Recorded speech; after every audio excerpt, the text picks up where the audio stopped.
Terima kasih. Assalamualaikum warahmatullahi wabarakatuh. Selamat pagi semuanya. Semoga semua baik-baik saja dan semoga materi hari ini cukup membantu kita sebagai dosen untuk bisa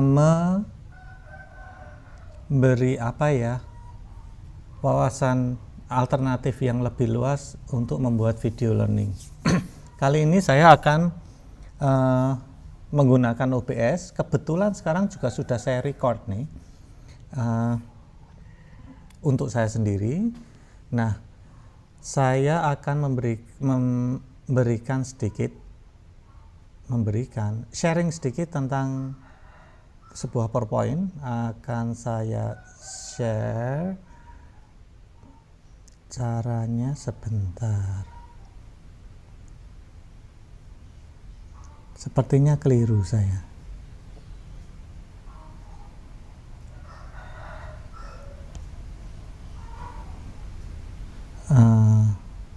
Saya baru menunggu. Oh ya, benar. Saya keliru, maaf.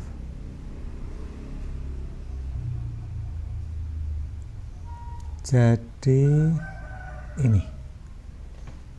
Oke. Jadi begini. Kali ini kita akan membuat menggunakan OBS.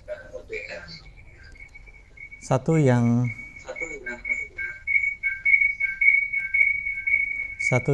perlu diperhatikan bahwa OBS ini software yang bisa digunakan di Macintosh maupun Windows. Kalau tidak salah bahkan Linux. Namun kali ini saya menggunakannya di PC, laptop saya berbasiskan Windows 10. Nah, pertama kali tentu Bapak Ibu semua harus mendownload OBS, tidak begitu besar. Kemudian yang perlu dicatat adalah OBS ini sebenarnya semudah begini. OBS ini adalah fungsinya merekam apapun yang ada di screen monitor Anda. Apapun yang ada di situ bisa direkam. Mau gambar, mau video, mau suara, apapun yang muncul di screen bisa direkam. Apapun yang bisa keluar dari speaker bisa direkam. Apapun yang masuk bisa direkam. Nah, itu pada dasarnya. Nah, sekarang nih persiapannya minimal ya jelas ada laptop atau desktop. Kalau laptop biasanya sudah ada webcamnya dan sudah ada mikrofonnya. Kalau desktop ya biasanya belum ada sehingga harus mempunyai tambahan berupa webcam eksternal dan tentu headset. Nah, yang di bawah ini adalah headset alternatif saja jika Bapak Ibu semua laptopnya misalnya mikrofonnya tidak begitu bagus suaranya. Nah, bisa menggunakan headset semacam headset yang digunakan di smartphone, itu bisa, atau menggunakan headset biasa dan mikrofon lain yang dikonekkan ke komputer menggunakan kabel splitter, stereo splitter biasanya ada. Bagaimana dengan saya? Nah, kalau saya sendiri menggunakan ini, terpaksa saya menyebut harga ya, biar ada bayangan. Ada laptop yang dengan fasilitas touchscreen dan stylus pen. Kebetulan sekarang ini laptop yang bisa touchscreen itu sudah banyak dan tidak begitu mahal. Kemudian saya menggunakan small mixer. Small mixer ini juga saya tidak beli baru, hanya untuk input saja. Kemudian mikrofon ini lumayan bagus, bisa menangkap kecemprengan suara saya dengan detail suara saya cempreng ya tetap cempreng, tidak menjadi lebih bagus. Kemudian saya menggunakan headset yang saya tempelkan juga pakai Samsung juga, harganya 30.000 ya. Kemudian saya juga menggunakan yang Miniso 130.000, jadi pilihannya ada banyak. Kemudian splitter ini jarang saya gunakan. Nah, saya menggunakan ring light LED. Jadi kalau Bapak Ibu semua melihat video saya, gambar video saya itu apa namanya? Bentar, ini yang saya sharing keliru ya. Yang terlihat adalah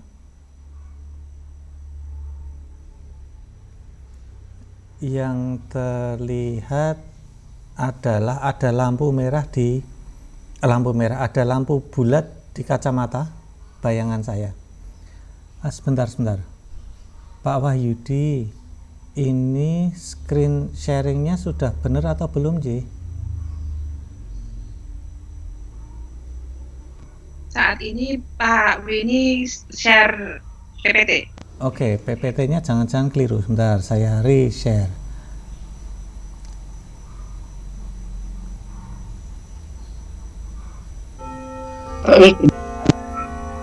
Oke. Nah, sudah. Saya hanya meyakinkan. Karena susahnya kalau online itu kita tidak punya respon balik yang jawel atau gimana gitu. Oke. Nah, ini yang saya gunakan. Kemudian, yang bawah ini Bapak Ibu semua pasti tahu nih, ibu-ibu ding. Saya juga mempunyai wadah translucer powder. Kebetulan hari ini tidak saya pakai. Kenapa saya menyebutkan ini? Biar kalau membuat video rekaman itu tidak begitu mengkilat. Ini sekarang saya terlihat mengkilat. Harusnya saya menggunakan ini biar kalau di kamera tidak terlihat begitu berkilat. Harganya nggak mahal-mahal juga, 60.000 kalau nggak salah kemarin. Nah, peralatan saya sebetulnya seperti ini. Ada ring light, terlihat Bapak Ibu semua seperti ini. Kemudian saya mempunyai webcam eksternal. Ini adalah mixer USB, ini adalah mikrofonnya, dan saya juga mempunyai headset di sini. Dan kebetulan saya mempunyai tripod karena saya hobi fotografi, jadi ini saya tempelkan di tripod. Kemudian kita beranjak ke materi berikut, yaitu kira-kira nih persiapannya seperti apa. Kalau saya persiapannya cukup menggunakan PowerPoint. Saya tidak begitu perfeksionis. Saya menggunakan PowerPoint, kira-kira ya PowerPoint-nya itu hanya garis besar saja. Garis besar. Kemudian nanti ketika merecord, ya saya free flow gitu aja. Kalau plegak-plegu ya plegak-plegu, kalau enggak ya enggak. Pengalaman saya sih untuk awal-awal kita kaku di depan kamera. Sekarang ini saya kaku sekali rasanya karena lama tidak di depan kamera.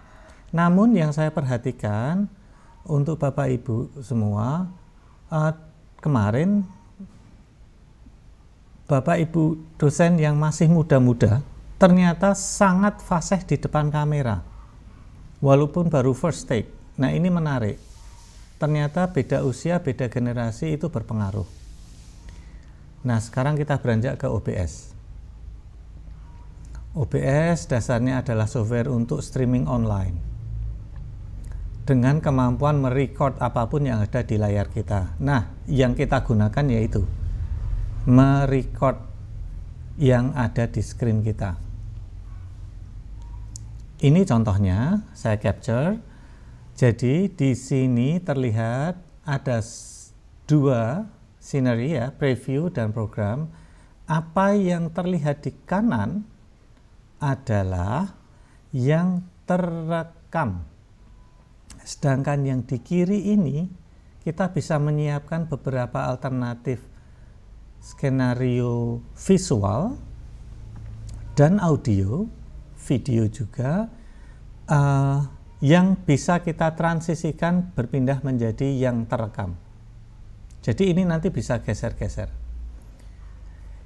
Di OBS ini ada scene, sceneries, ada sources, ada ini mixernya, dan ini ada beberapa setting. Akan saya tunjukkan nanti setting saya.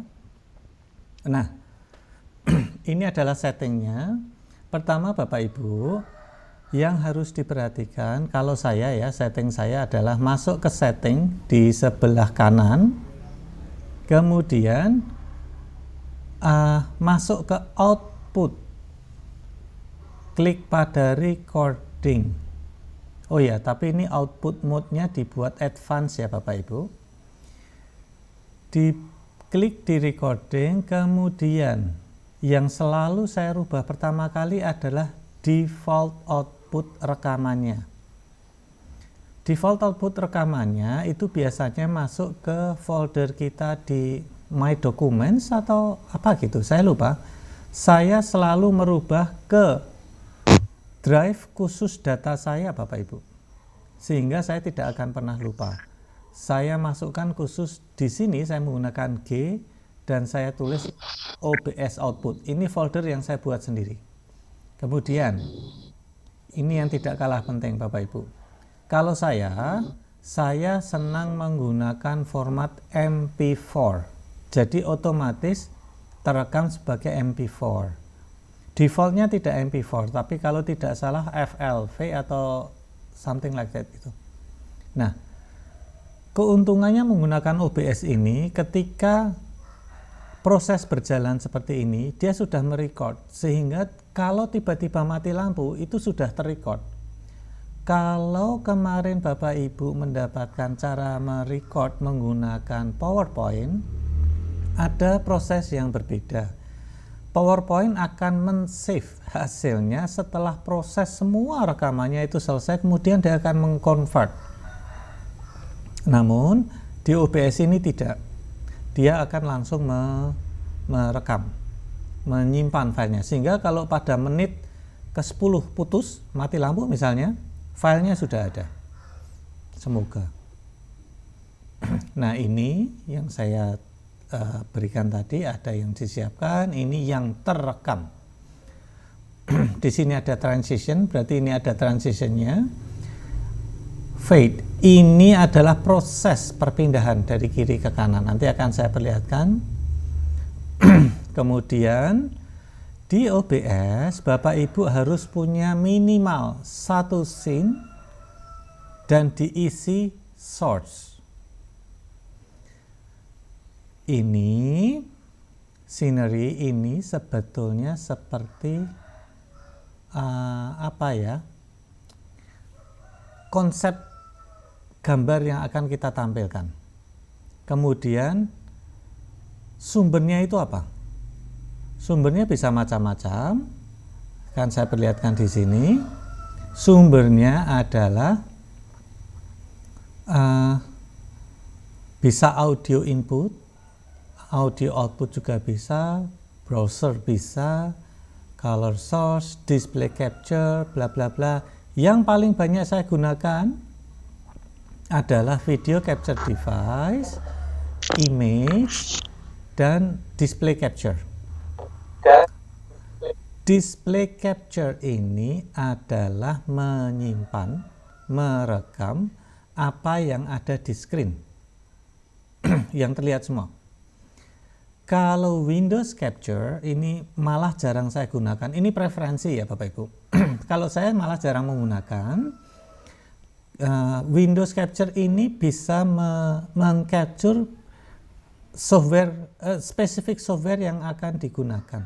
Misalnya kalau di Microsoft Teams ini Bapak Ibu memperhatikan kalau kita ingin men-sharing file, itu kita bisa men-sharing spesifik software kan. Nah, itulah fungsinya. Windows Capture itu seperti itu. Sama persis.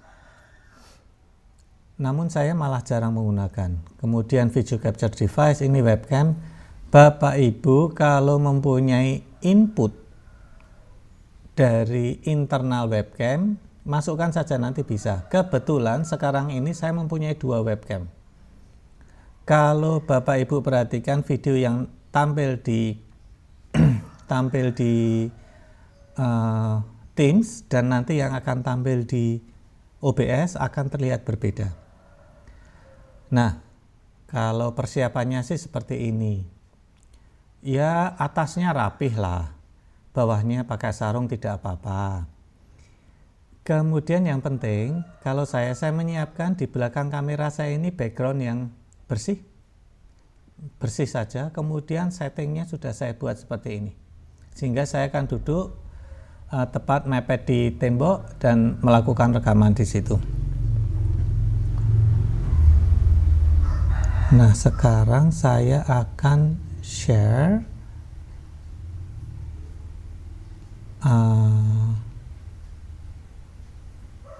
OBS saya. Ini adalah OBS saya, Bapak Ibu. Apa yang terlihat di sini adalah yang terrecord. Jadi ini sekarang saya dalam posisi merecord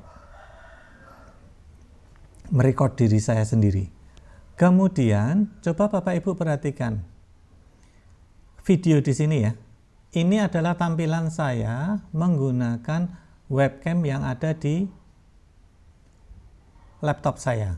Sedangkan kalau Bapak Ibu sekalian melihat wajah saya di Microsoft Teams, itu adalah menggunakan external webcam.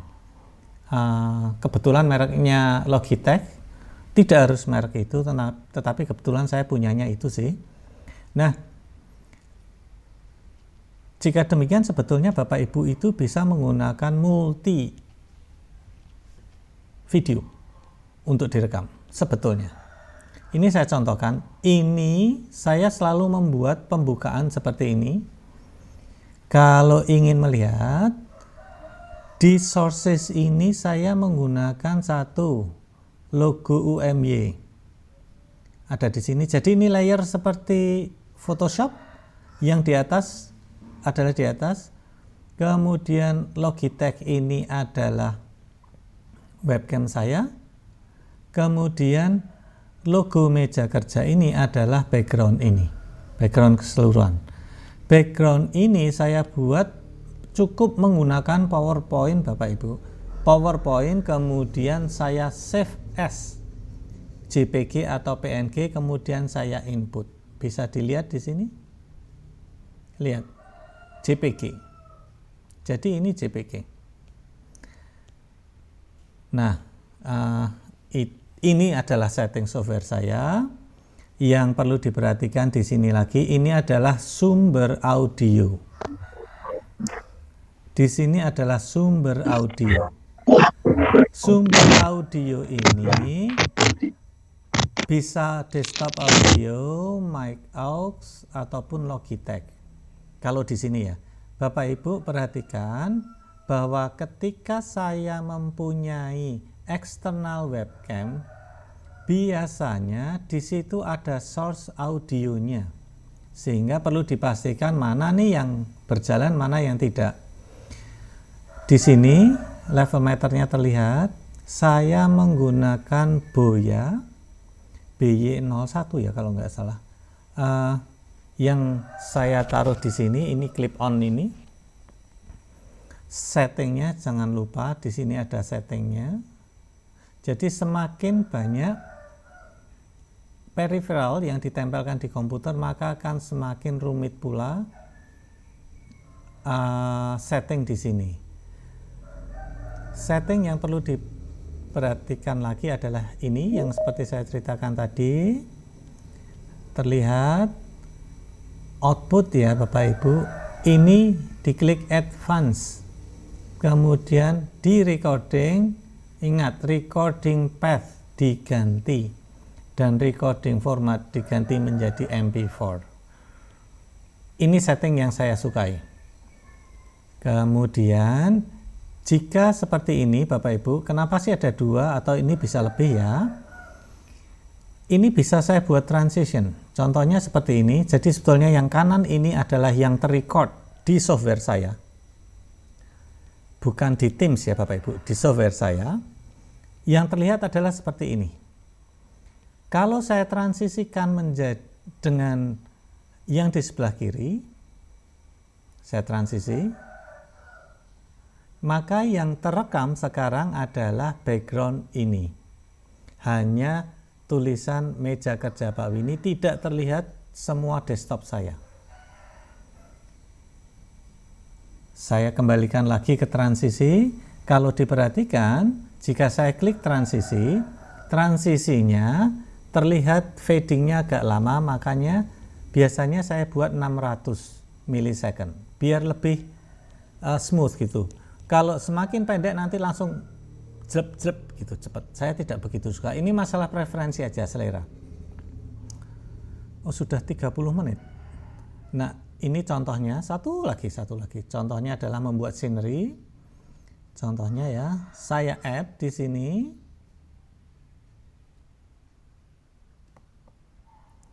Scenery, latihan. Oke. Nah, sources-nya, apa source-nya? Source-nya misalnya video capture device. Kalau sudah ada harus menggunakan existing, kalau enggak nanti konflik. Saya klik OK.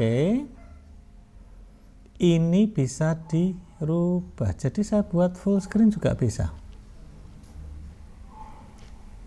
Saya beri nama misalnya biar ingat bahwa di sini full screen of me.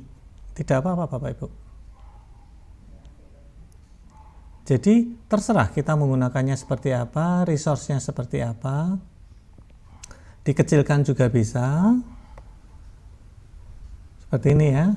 Saya menambah lagi juga bisa.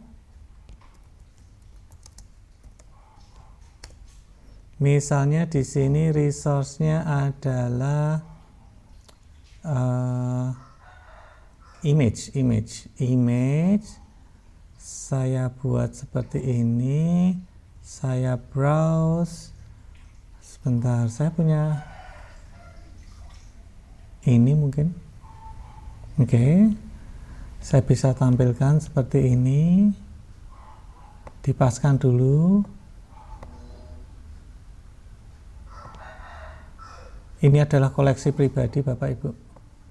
Kemudian saya tumpuk video capture device ini lagi.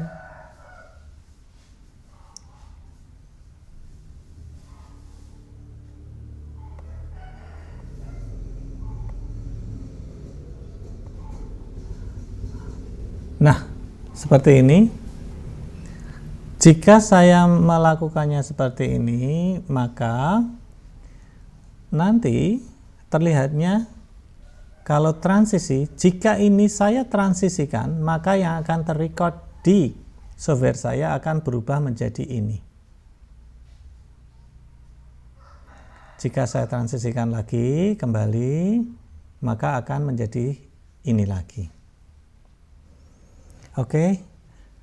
Terima kasih untuk materinya. Kali ini seperti tadi yang disampaikan Pak Wahyudi, tanya jawab melalui chatting ya. Waktu dan tempat saya kembalikan ke Pak Wahyudi. Matur nuwun. Assalamualaikum.